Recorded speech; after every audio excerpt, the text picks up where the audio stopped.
मैं उस चीज़ से उभर ही नहीं पाया हूँ। मैं रातों रात जागता रहता हूँ, सोचता रहता हूँ इस बात को लेकर कि मेरा कसूर ही क्या है। प्रश्न हम पूछते रहे कि आखिर हमारा गुनाह क्या है, वो तो बता दो। गुनाह बताया नहीं जा रहा। ताकत जनता है, जनता की आवाज़ ही हमारी ताकत है और हमारे पास कुछ भी नहीं है। कि जनता के साथ रहा हूँ, जनता जो फैसला करेगी मैं वही फैसले खड़ा रहूँ। आज तक मेरे परिवार पर मुझ पर कोई भ्रष्टाचार का एक इल्जाम भी नहीं आ सकता। मैंने पहले दिन ही कहा था मैं किसी से संपर्क नहीं करूँगा जब तक मैं मेरे लोगों के बीच में रूबरू ना हो जाऊँ। 33 साल में मेरे पिता ने लोकसभा क्षेत्र के लोगों के दिलों में जगह बनाई है।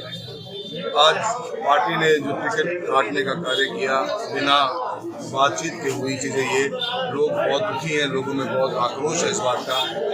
उस आक्रोश के चलते हमने कोशिश यही करी कि हम कुछ मौके आए ताकि आक्रोश शांत होकर लोगों का बहुत बड़ा एक गुस्सा है मन में कि कोई कमी नहीं, कोई गलती नहीं। जो प्रश्न हम पूछते रहे कि आखिर हमारा गुनाह क्या है, वो तो बता दो। गुनाह बताया नहीं जा रहा और उसी के लिए आक्रोश बहुत ज़्यादा मेरी पब्लिक में, मेरे लोगों में, मेरे परिवार में है। सर, टिकट कटने के पीछे किस बात मानते आप? देखिए, टिकट कटने के पीछे का तो कारण ही तो पूछ रहे हैं, गुनाह ही तो पूछ रहे हैं। गुनाह हमारा क्या है?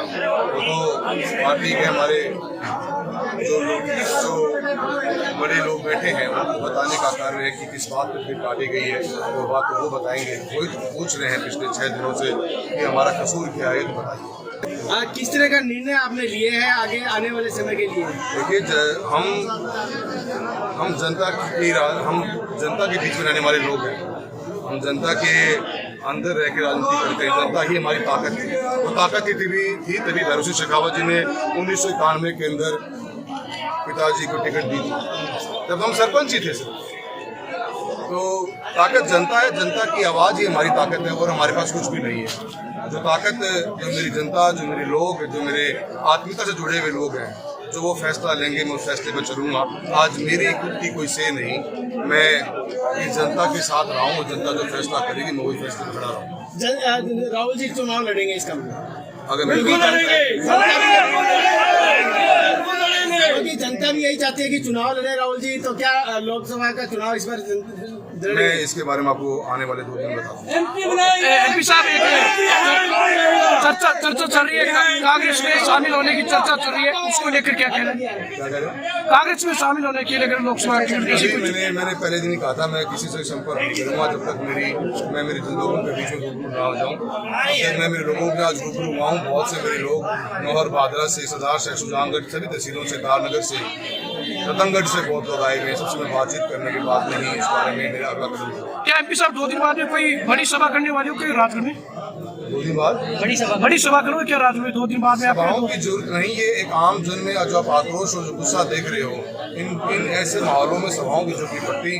जनता खुद चुनाव लड़ने लग जाती है अपना, और जनता चुनाव लड़ेगी, मुझे सब पूरा उम्मीद है।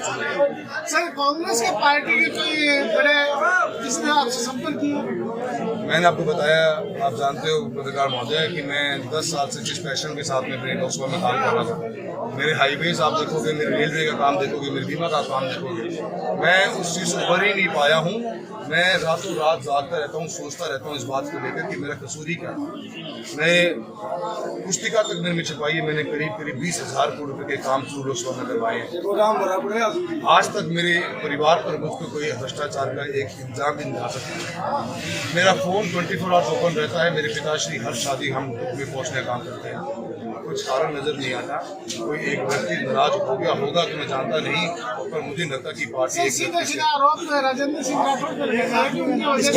अगर पार्टी ने जवाब दिया तो जरूर नाम दूंगा। चुनाव इन्हीं मुद्दों पर लड़ा जाएगा। सर, कांग्रेस पार्टी से आप चुनाव लड़ रहे हैं? अभी मैंने आपको बताया, 2 दिन के बाद मैं आपको बता दूंगा।